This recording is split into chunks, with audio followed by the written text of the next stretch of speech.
Bueno, llegamos al pueblo de Yanaoka y comenzamos a inspeccionar un poco los alrededores. Y así es como llegamos a su plaza principal. Y por la noche nos sorprendió una lluvia intensa que logró inmediatamente a formar como especie de pequeños ríos. Así es que decidimos irnos a descansar muy temprano.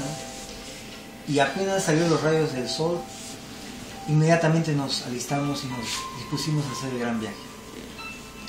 Y a medida que íbamos llegando cada vez más a este lugar conocido como la Gruta de Carañahui, una energía iba ingresando poco a poco en nuestro cuerpo. Sentíamos una especie de presión en el entrecejo, como que palpitaba, una especie de calor a la altura de la base de la nuca. Era señal de que efectivamente las energías ya nos estaban acercando un poco más a este lugar. Y al llegar al lugar nos quedamos sorprendidos al ver que en la pradera, para descender hacia la parte inferior de la montaña, había como una especie de bajada de flores de color violeta y amarilla a la manera de una alfombra muy bonita. Lo interpretamos como una señal importante para nuestro caminar. Y así que bajamos con humildad, pidiendo permiso a la tierra, pidiendo permiso al aire, pidiendo permiso al protector del lugar. Llegamos a la parte inferior de la montaña, donde había un pequeño riachuelo, y nos pusimos a meditar. Y Candy fue de la idea de hacer una labor con los 4 elementos. Finalizar la labor con los 4 elementos, recibimos una comunicación psicográfica de la guía Nitar, procedente de Venus, perteneciente a Misión Rama, que nos informaba que nos esperaban al interior de la caverna y que a las 11 de la mañana se daría la experiencia de contacto con la Hermana Blanca y que solo llegaríamos hasta un lugar donde hay un símbolo de la Hermana Blanca. Lo cierto es que ya animados por esta comunicación nos dispusimos a comenzar a subir, a ascender a la montaña. Y naturalmente a medida que subíamos la montaña pues íbamos sintiendo cada vez más esta energía. El hecho es que al llegar hasta la puerta del ingreso a la montaña nos encontramos con que la puerta estaba cerrada con una reja de metal y con un candado. Y en ese instante nos miramos y yo le dije a Candy, en verdad, yo estoy seguro de que aquí tenemos alguna lección que aprender. Lo cierto es que antes de venir al Cusco yo había pedido un avisamiento de que si estaba preparado para venir a este encuentro con la Hermandad Blanca, yo necesitaba una manifestación física, de un contacto, y en todo caso una experiencia de ver un avistamiento. Y efectivamente eso se dio 3 días antes. Entonces yo confío mucho en que esto es parte del proceso de preparación. Y fue así como Candy me dice, bueno, no te preocupes, vamos a ver la forma.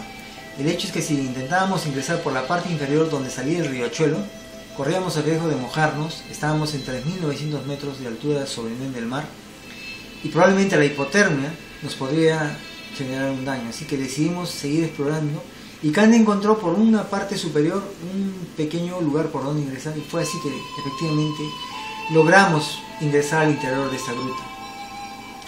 Y era totalmente oscura, pero tenía como especie de pisos o terraplenes que íbamos poco a poco sorteando, avanzando, hasta que llegó un momento en el cual la linterna ya no funcionaba y la cámara tampoco funcionaba.